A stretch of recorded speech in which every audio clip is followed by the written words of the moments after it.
Hi, welcome to NIDO Radio. And we have a VVIP guest on our Yes, show so today. And her yes, name yes, yes, is Honorable Valencia Stovall. She is a former representative in the state of Georgia. This is our peach state here in the ATL. And more yes, importantly, so she is now our sister and a chief married in Nigeria recently. She just came back from the Giants of Africa. So we are yes, so so happy to have our sister, our friend, a diplomat here on our Nigerian and diaspora organization, America's Radio. So my name is Dr. Tommy. I am the co-host along with Mr. Collins. Over to you, sir. yes, so good evening, ladies and gentlemen. Good evening. We are so pleased and so honored to be able to have our dear honorable Valencia Stovall, who is now, like you said, recently married to a Nigerian chief, and as well, of course, according to the title, once you're married to a chief, you equally earn that title. And we're really, really excited to hear the stories and the travel adventures and the whole stuff that you were able to mystify in the community. First of all, thank you so much. Thank you for making us proud. We really appreciate that. You're more than welcome, madam, please. Thank you. I appreciate it, President Collins and Dr. Toomey. We, of course, first connected I think Dr. Toomey and I connected some years back, but I didn't realize it till we reconnected last September, coming down to NIDOA's conference in Savannah. Yes. And I appreciate Daniel Emma for reaching out to me with Linkway Diplomats and extending the invite to be able to join you all. And I brought my daughter with me as well on that trip. So I'm excited. I appreciate the opportunity to talk with you and your listening audience about my experience as an African American and kind of intertwining in with the Nigerian culture, specifically with the Yoruba tribe. And so, yes, recently I went to Nigeria in October of last year. I'm about to say this year, we haven't even got to October yet, but last year. And it's been a long dream of mine. I got started, actually was first introduced to the Yoruba culture, Nigerian culture, through a good friend of mine who's since passed away, but High Chief Emmanuel Adeyemo. And I had been knowing High Chief for about 10 years, of course, before he received his chieftaincy title. And he done a lot with educating me and sharing his tradition, the culture, and very open with many questions that I always had about African. So he was like the closest connection to Africa that I had, that was very free and open to answer any question that I had. And what I noticed about him, and even subsequently talking with other Nigerians, is that your love for your country is just phenomenal. I mean, Thank no you. matter, Thank even when I went to visit, and some things I saw was like, is what is that? I didn't understand, but to still, and no matter what Nigerian I meet, it's still the same. You all love Nigeria. And those who come from other parts of Africa love Africa. And That's that's good. very inspiring, especially, me going to actually go and get a chance to visit. And so that trip was more of a real personal trip for me, because of, like I said, my involvement with Chief Adeyemo, and then we started the Yoruba Culture Day. We did that down at the Capitol when I was a state representative. I served 8 years. And so that was the first time ever done in the state of Georgia where we recognized the Yoruba culture at the state capitol. And then from there, it was, the years after that, a couple of years after that, each year we would do some type of celebration, whether it was online or in person. And in 2023, we got a chance, the Oluwu of Owu, His Royal Majesty Matamola, actually came to Georgia, and we took him on a tour of the inner city of Atlanta. And then all of that motivated me to say, I got to go, because he invited me to come to his palace. And I was like, okay, I'm coming to Nigeria. I don't know when, but I'm coming. So all of that trip in October was a build-up, and I had already met through virtual Zoom, a lot of Zoom meetings over the years, King Jimo, His Royal Majesty Rasak Jimo. And so talking to him, and I was like, I got to go see him at his palace. Now, mind you, I have no idea how everything works, how the roads are, or nothing. So I'm thinking with my American head, oh yeah, I'm gonna go see that. We're gonna go do all of that till I got there, and I realized, oh, it's a journey going to all these different places. And so, getting off the airplane was an experience. Even going over there was an experience. But long flight was an experience. But because I wanted to go so bad, nothing was a bad experience.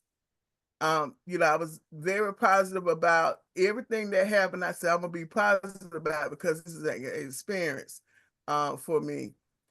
So I don't know if y'all want me to continue on, or you want to interrupt in.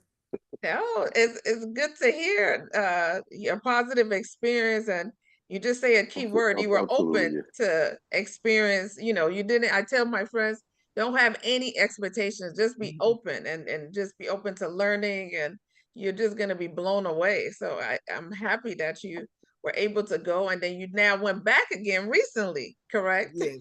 Yes. So I in October I got a chance to go to the palace, to the Owu's palace. Actually got a chance to meet with him. We talked about his trip when he came to Georgia. It was fun because he asked me about the presidential race at that time. And so we chatted a little bit about that, and took pictures. So that was very, very emotional for me, because when he came here, he gave me a picture frame of the palace, the Owu Kingdom Palace. And so when I got there, I was like, oh, it does kind of look like the picture that he gave me. Yes. So, and then we visited Badagry when I was there, which is for African Americans, going back to where our ancestors actually left and on their way coming here to America is a real, real big thing for most African Americans, because we're the only race in the United States who cannot trace their ancestry directly back. You have people come from Germany, even people that come from the Latino communities. Everybody can say my grandmother, my grandfather, my great, this and that. We can't say any of that. Majority of us cannot.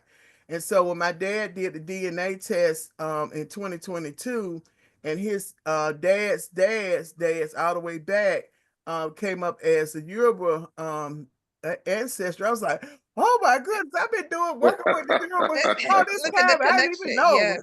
I said, I see what they talking about the ancestors, because we don't, as African Americans, we don't have any clue about when we hear you all talking about ancestors, and we going to the ancestral land, be like, what are they talking about? Okay. But I became a true believer at that point in time when I saw the results. I was like, wow.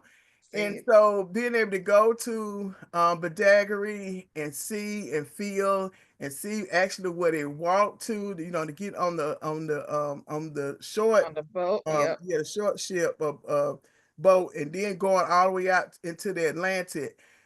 It was just it was a wonderful experience. I got a chance to visit all the museums. It was hot, y'all. It was hot. It was hot. A fan that I had like this. It was hot. It was hot. And the roads, oh my goodness. That was an adventure by itself. That was an adventure. Yeah. And seeing the entrepreneurship, I guess I was just so amazed at the environment, but it looked like it didn't bother them with the environment that they were in. They still were selling and moving products and goods. I saw women with the basket and the food on top of the head. I was like, how Yes. they didn't have to put their hands up there? I was like, The market "They got woman, yes. strong necks." Yes. I was like, what? So Yes. it was good. So then when I left and came, well, even during that trip, I did get married to Muhi. Congrats. Yes, and Yes. he's not a chief. Congratulations, Yeah, he's congratulations, not a honorable chief. chief, Yeah. but he's a elected official. But his dad, his Okay. dad was the first ballet of Watsimi. So I guess that does kind of run into that Yes, for yes. your For your lineage. family, yes. Yes. And so so we got married, and actually I met him through Chief Adeyemo some years Oh, ago.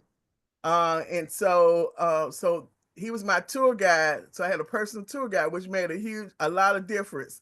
yes, yes. We were going because he was like, okay, you have to do this, about this. So I was like, oh, okay. And so that helped ease a lot of my anxiety about Mm. going to a country for the first time. I've been to some other countries through a cruise ship, but never like flying and spending 10 to 11 hours in the air. I did nonstop.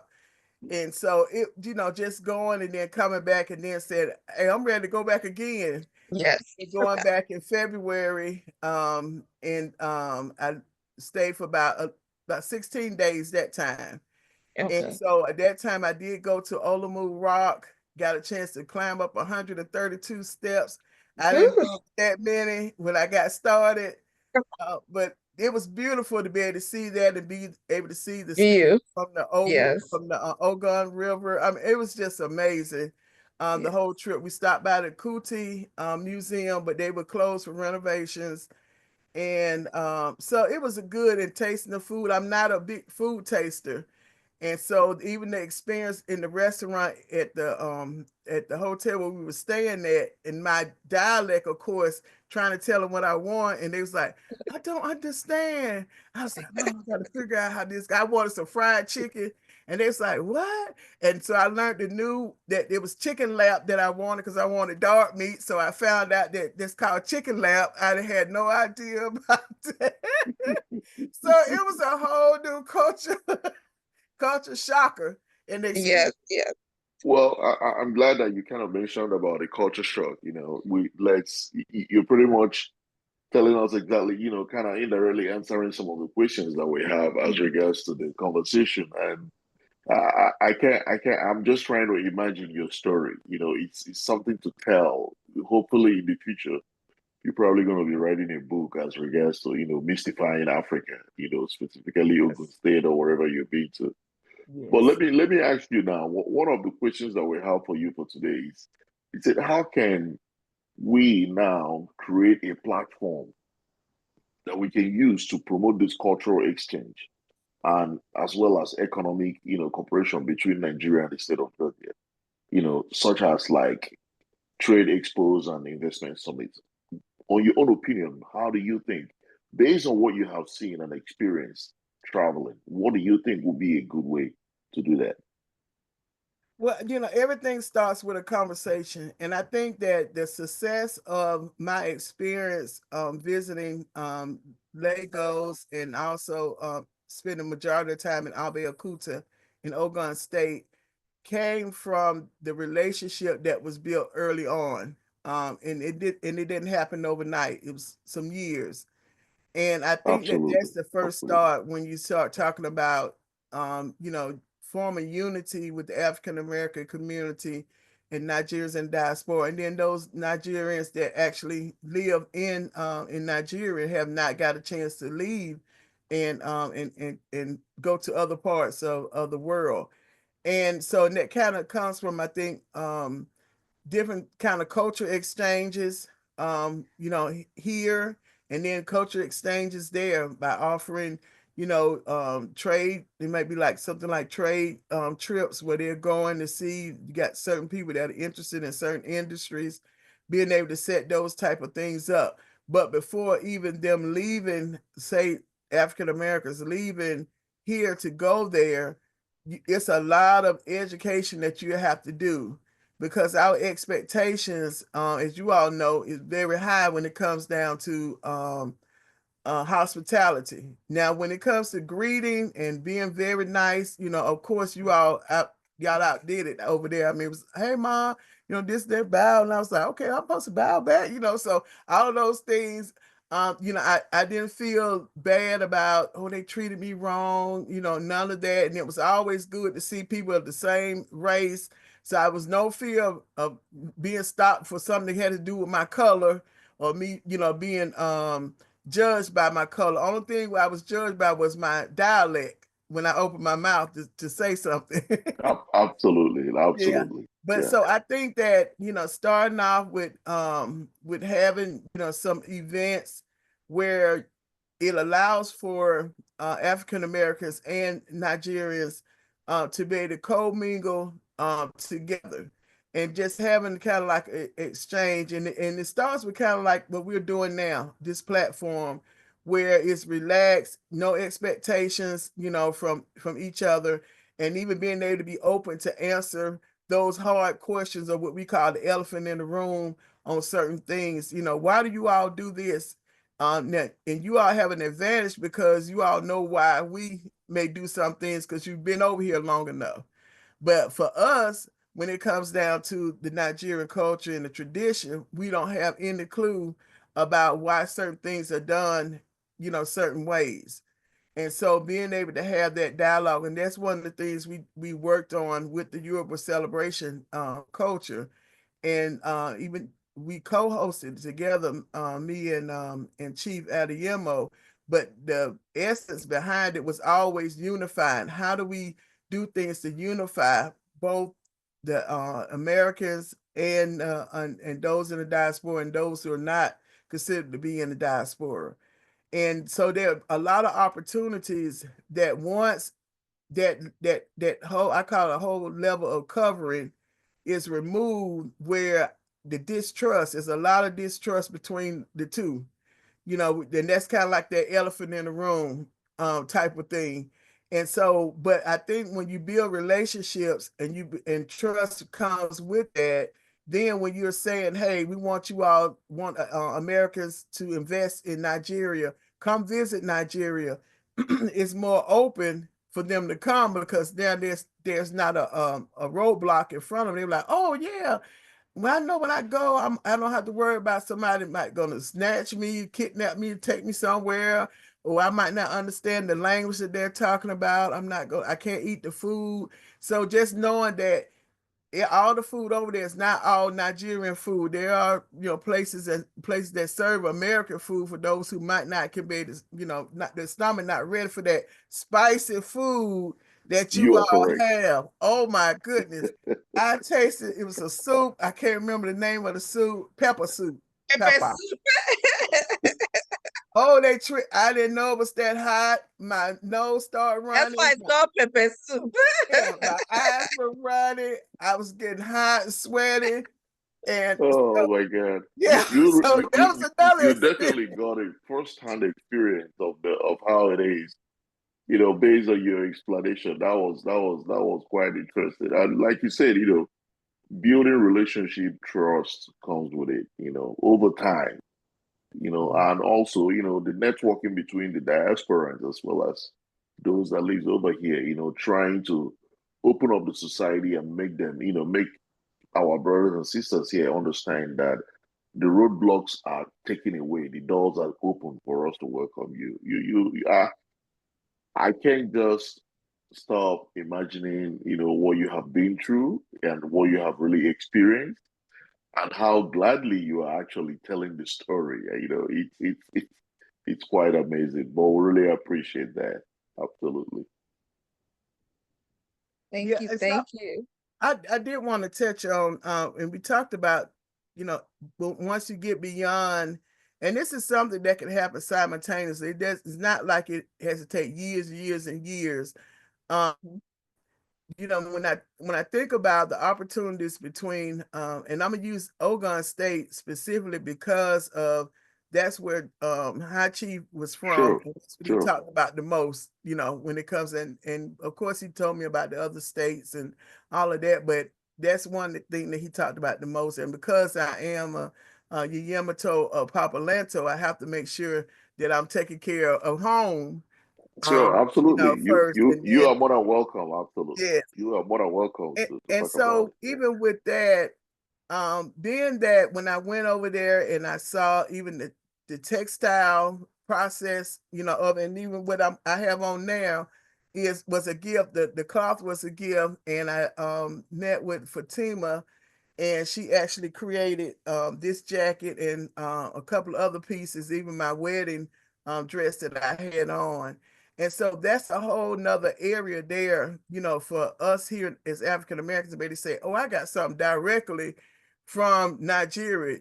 I didn't buy it on the street corner or whatever. No, this is authentic, so I feel whenever I put on anything that I was given or I purchased from over there, you Absolutely. can't tell me nothing. I have on original, The original, not copycats. right, not a copycat. And so in those areas, and even with Georgia being heavily agricultural, and when you look at Nigeria being heavily agricultural, of course, even with Ogun State. So those are different types of opportunities there.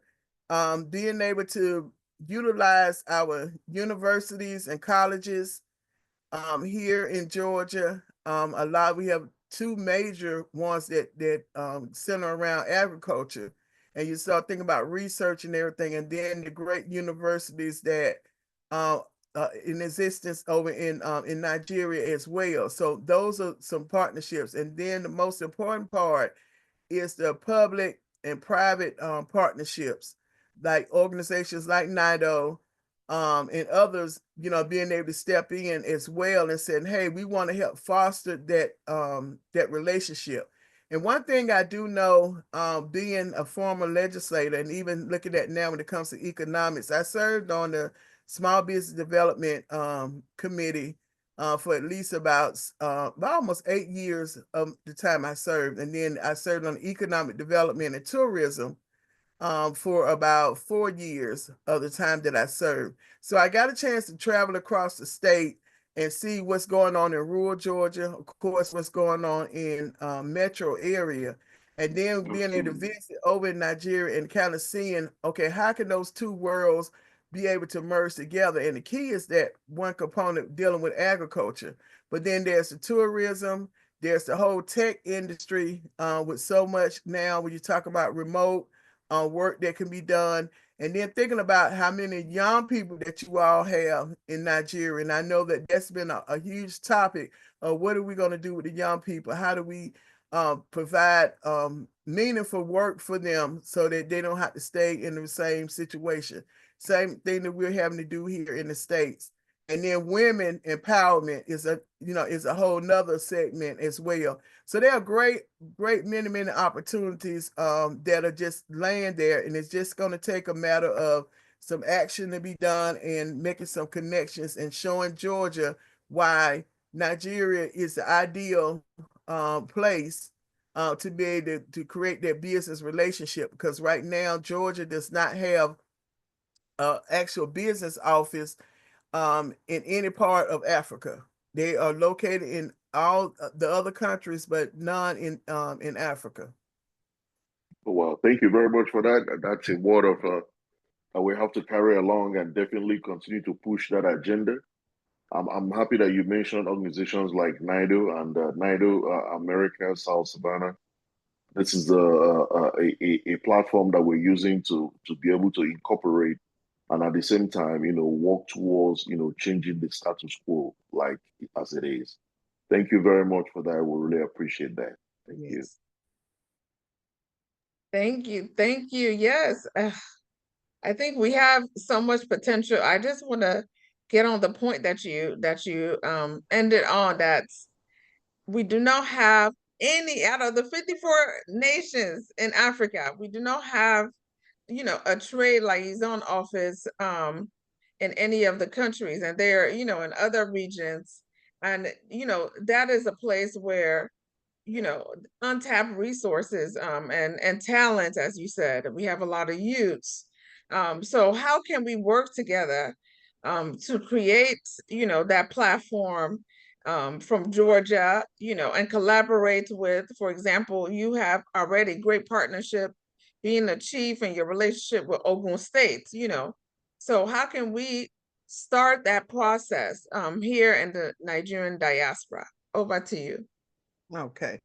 So before I answer that, I like to always use statistics because Yes, ma'am. as business people, and even you all as nonprofits, you run off of statistics, everything, especially when dealing with government, they want to know what's the cause and effect, but what's the bottom line? How do we get to it? So data is very important. Yeah. Yes, as a trade snapshot, when it comes to Georgia and Nigeria, of course, Nigeria being one of Africa's largest economies, but have that's undertapped in direct trade with the United States. And so it's not just Georgia with United States.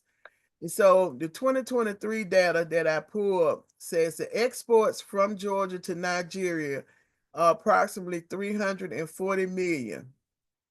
The imports from Nigeria to Georgia are 170 million.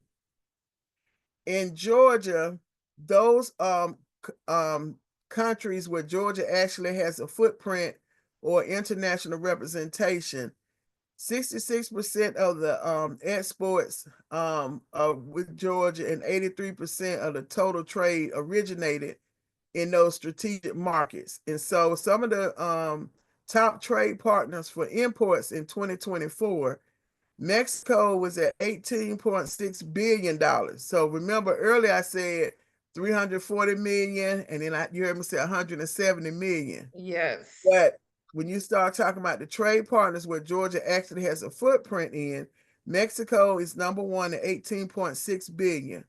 China, 17.2 billion. South Korea, 16.6 billion. Germany, 11.8 billion, and Vietnam, 6.7 billion. So those are just the top 5.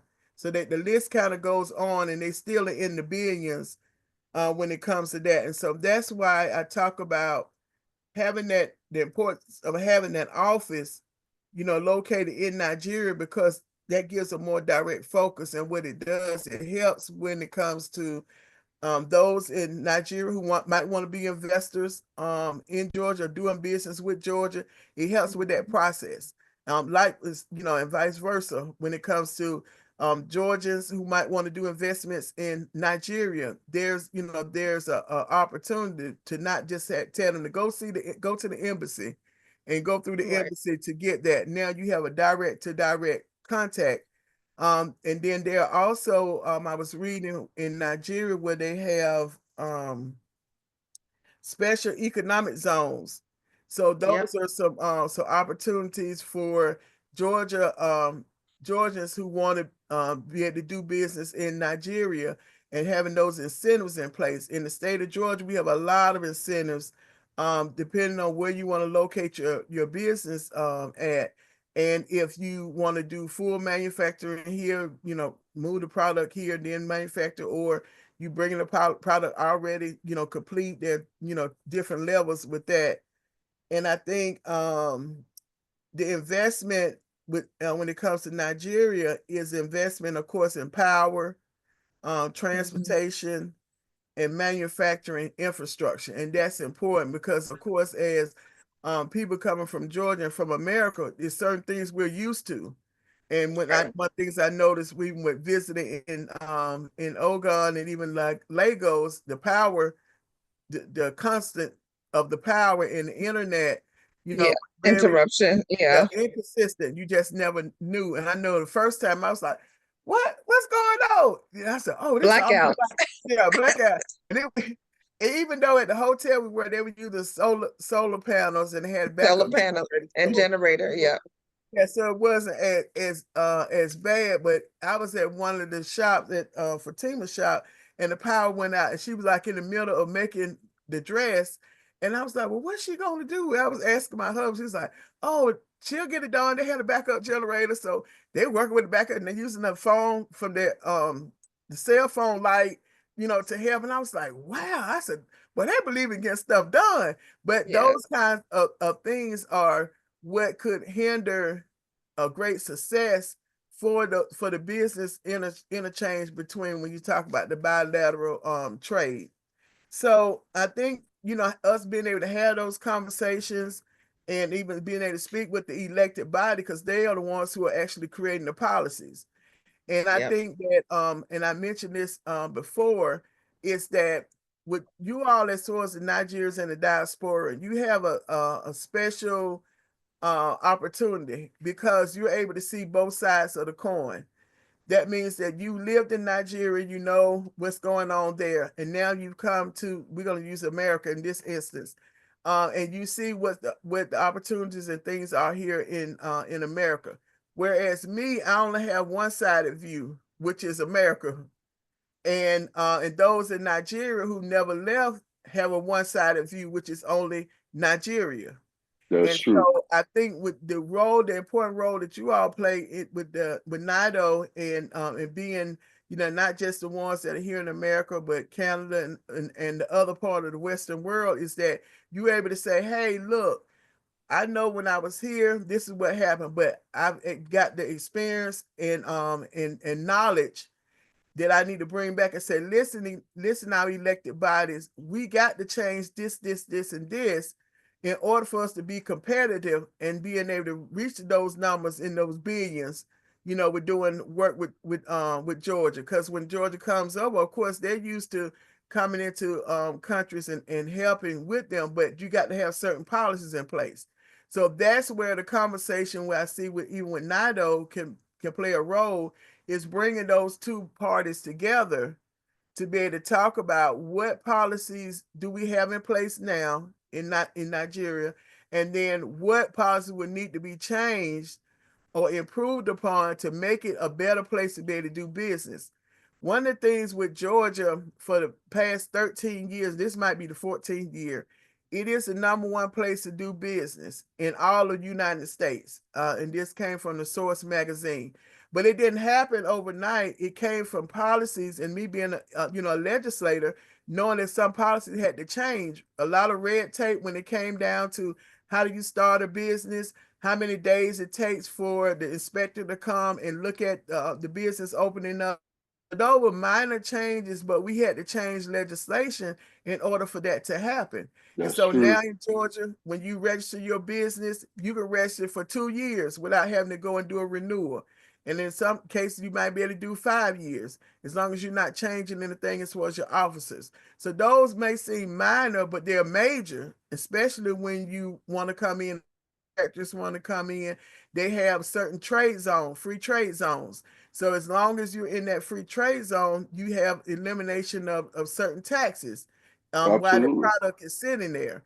And with I know in Ogun State, of course, they have the trade there, and I know Lagos does. And in Georgia, of course, we had a Savannah. Shout out to Savannah, the Savannah port, along with the one in Brunswick, and then there's another one that's down there as well. And you import different things. But another piece of legislation that we did when I was in office, that we signed on, was expanding the port of Savannah, deepening the port. And that Yes. also came with the federal government that gave money to Georgia to be able to do that. So not only just Ogun State, but it has to be the federal with the president's office and all of those involved in the conversation as well. Because at the end of the day, what's good for Georgia is good for the United States. What's good for Ogun State or Lagos is good for Nigeria. And That's true. so That's being true. able to have that conversation where they can see it's a win-win, and then once you get that infrastructure and all of that, just think of the other states that are going to want to come and open up a location in Nigeria, other United States, other states. They'll say, "Oh, Georgia over there, Georgia. Oh, I know we need it because we're very competitive over here as well. Just like Nigerians are very competitive." And so I think, like I said, it's such a great opportunity, but it starts with having that a centerpiece, being able to have the wherewithal to bring everybody to the table to have that conversation, and conversation that results in action, and not us just keep talking. Thank you. Absolutely. It's you like I said, you really, give out very, very strong evidence-based facts that Yes. really needs to be applied in order to be able to facilitate and at the same time walk the talk. Because like you said, one thing is talking about it, discussing about something, but the next thing is walking that talk, having the right people with the right mindset, with the right vision to actually drive this agenda forward and be able to make it happen. That kind of leads to the next question that I have. You mentioned about, the role which Nigerian American professionals plays in the society, the diasporans. And also, I wouldn't want to only put it that way just to, I wouldn't want to only carve that out from the question, but what I want to say is, what would be your advice to not just to Nigerian American professionals, but also to our African American professionals, brothers and sisters that are so scared of going to Africa, so scared of venturing out to Africa? How can they be able to overcome that? What are your advice or your strategy you can share with them to overcome those fear, unknown fear that the media, unfortunately, some of the bad media have placed in their mind in order to be able not to, open up their mind to visit Africa.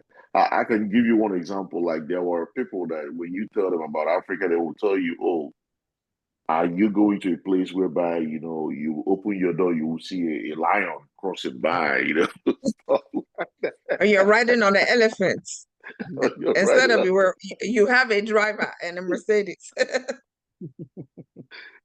So what would be your good advice to them to overcome those challenges? Yeah. So, I'm in all honesty, it's sad, but the media has played a very significant role and have done a good job in a bad way of tainting the thoughts and of Americans, especially African Americans, for going back to Africa. We are very quick to go to South America. We are very quick to go to Mexico, to Canada, to Costa Rica, to some other place, even to Jamaica and the Bahamas. We'll go to Bahamas and Jamaica without a thought about it. We get on that cruise ship and we going and we coming back. But if you say True, go to exactly. Yeah. Nigeria or just Africa, I ain't going over there.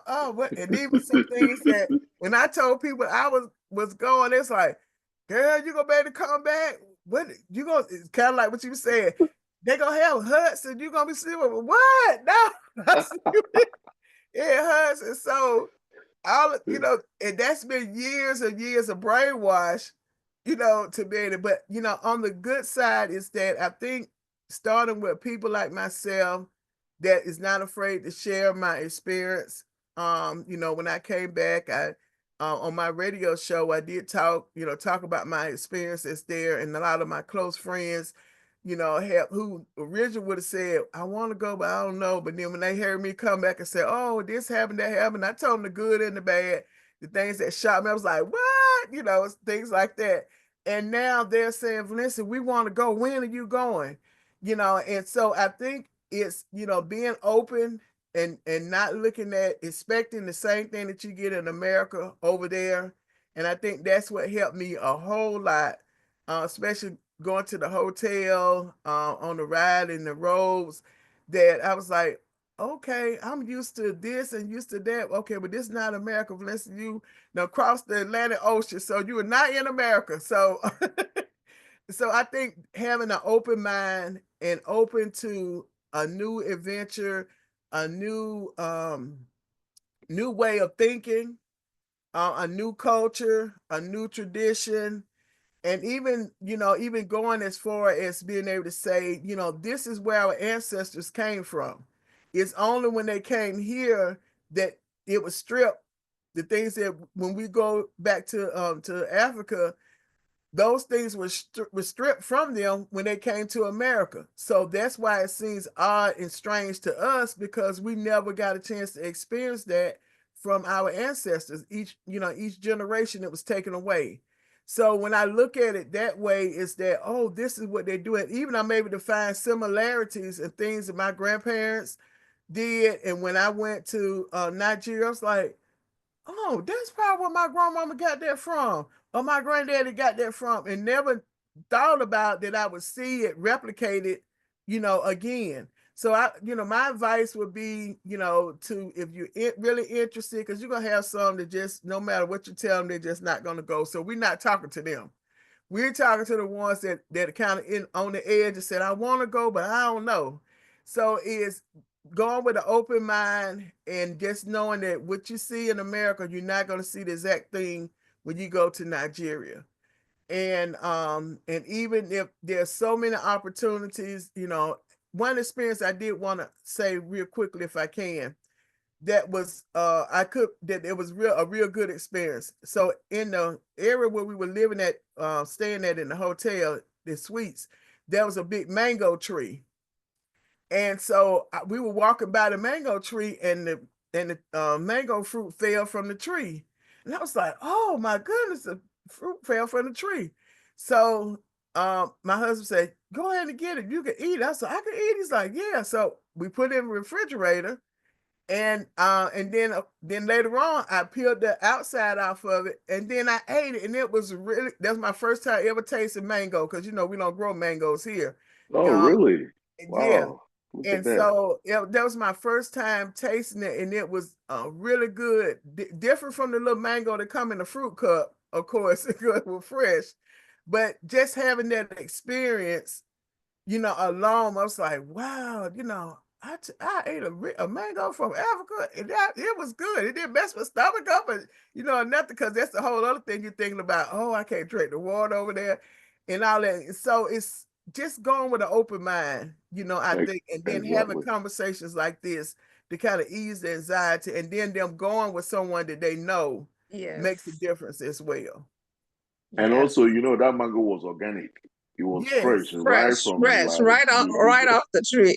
Nothing processed about it. That's true. Here, with we so used to eating foods that are put chemicals, GMO. So when you taste something that's totally fresh, you're like, oh, wow, So your system has to adjust, but once it adjusts, you'll get used to it.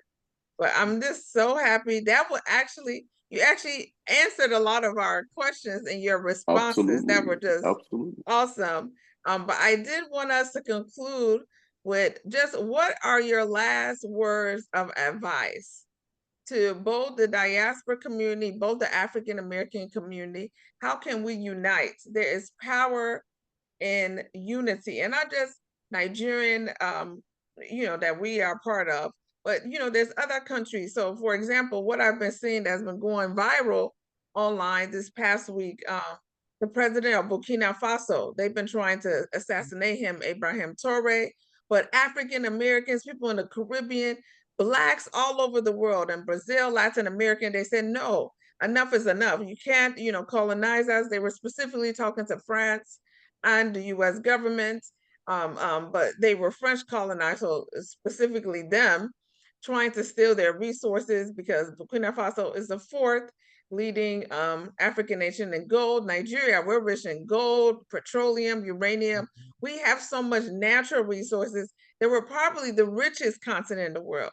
Now, it's probably due to, once again, mismanagement and lack of partnership with, once again, I'd say the Africans and African Americans. So what will be your last conclusion on, or call to action to us to come and unite? Because we are one. You said your father did the ancestry. I told most of my friends, go and do your DNA, you will find, I guarantee you, 9 out of 10 of you are Nigerian. Because we're the most populated, so of course we're gonna claim y'all, Right. Absolutely, you are correct. Even if it's a few percent.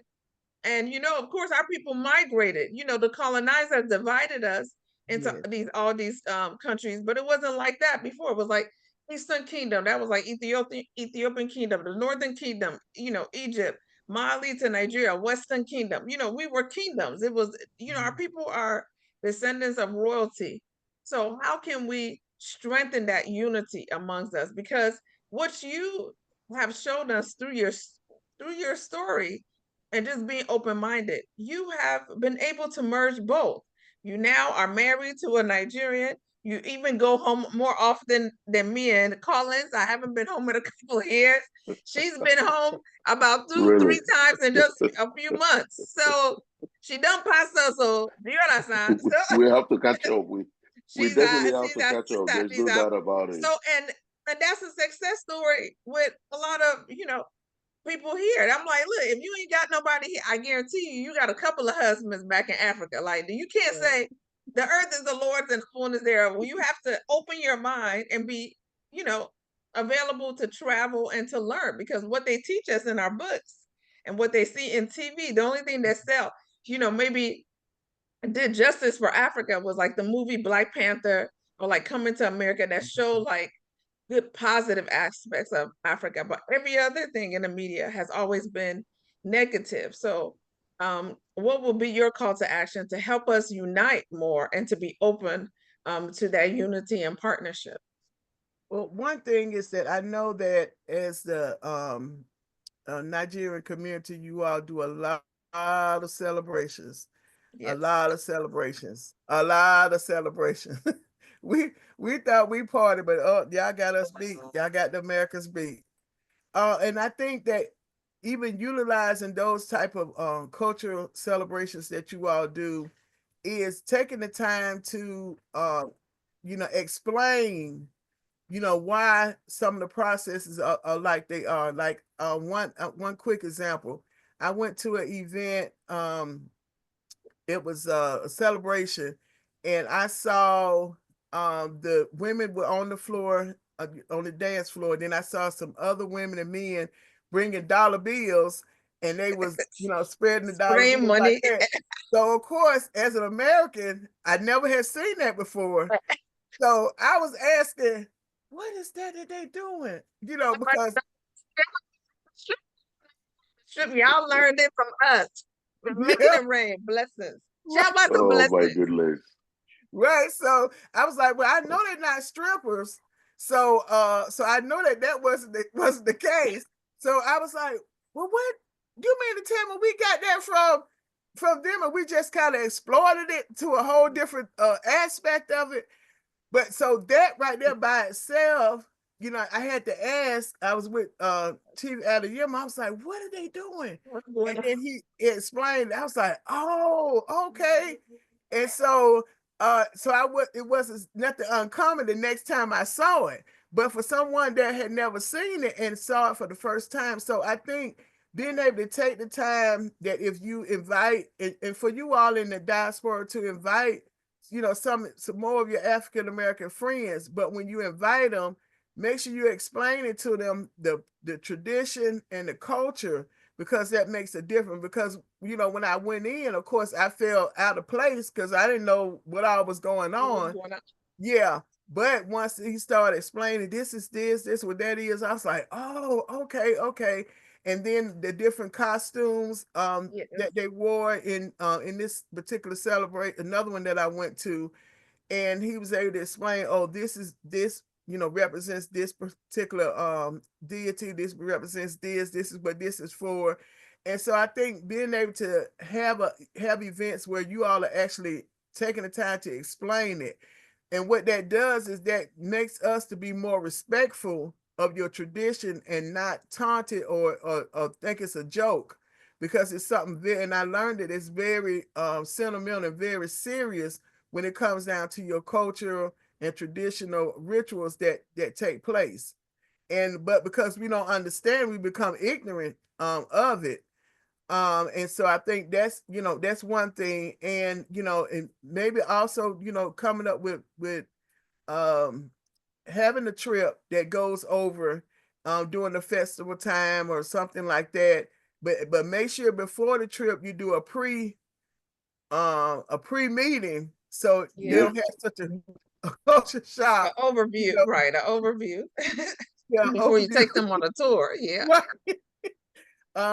With that. And then I think that also, letting them know that there are opportunities for investment, that everybody that's Nigerian is not crooked, because a lot of us, look at that as was, scams that take place.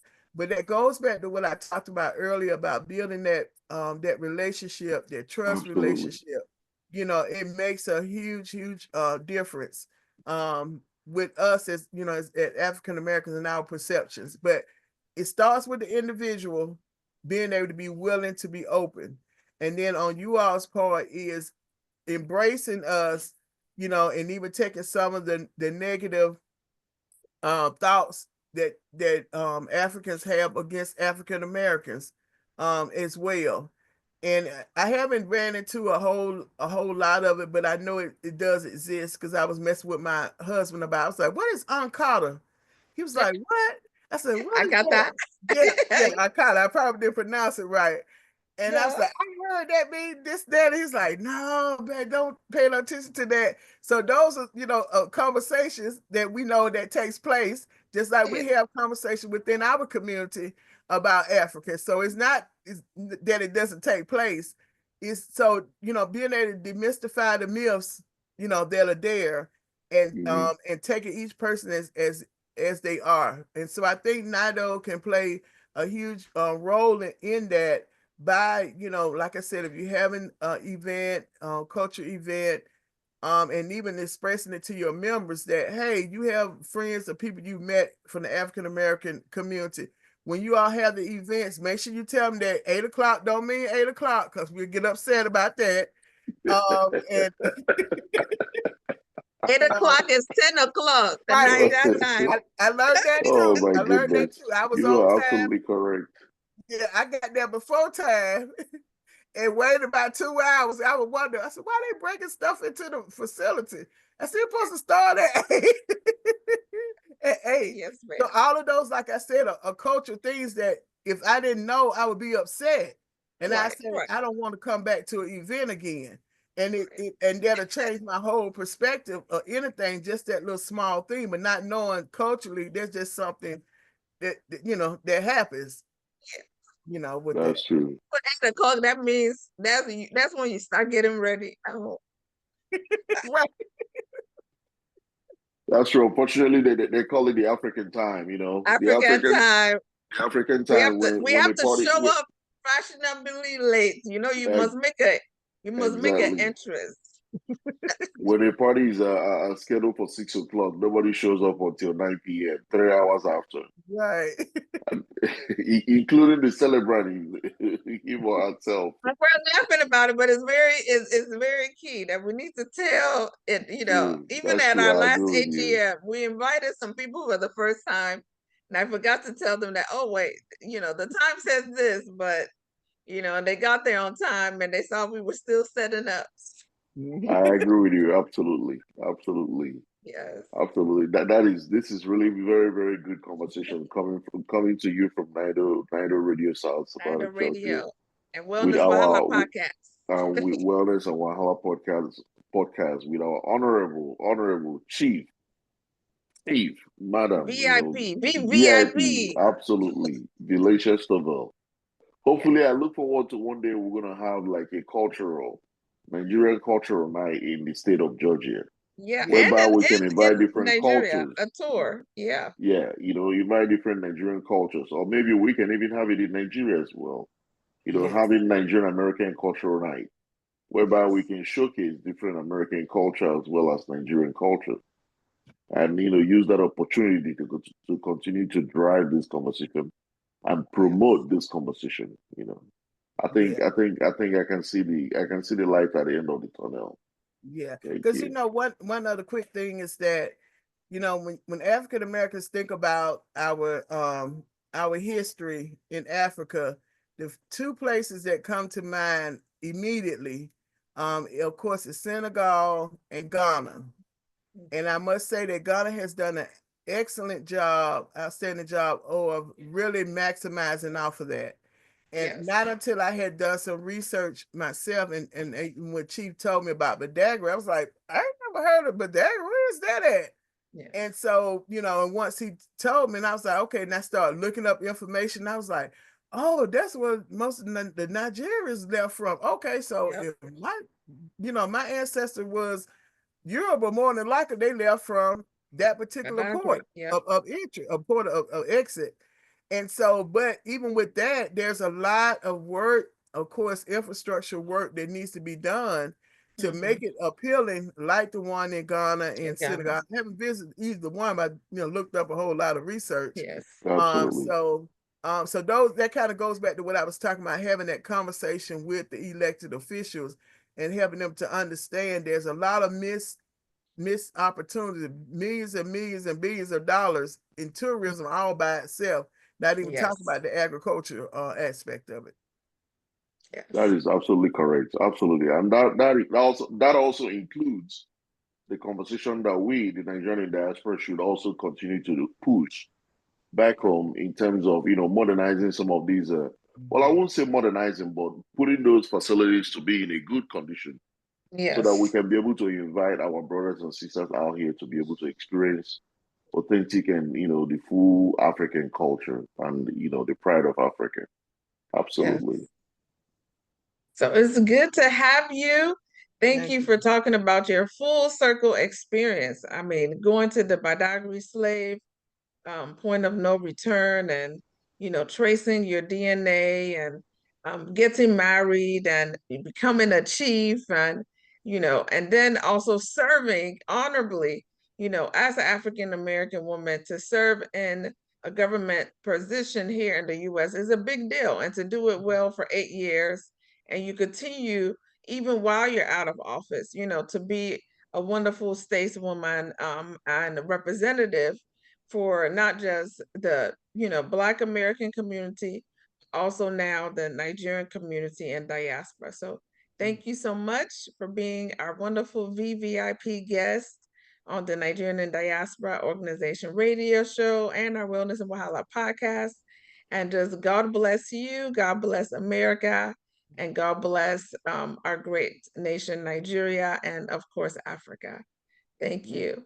God bless America, and God bless Nigeria. Thank you very much, Honorable.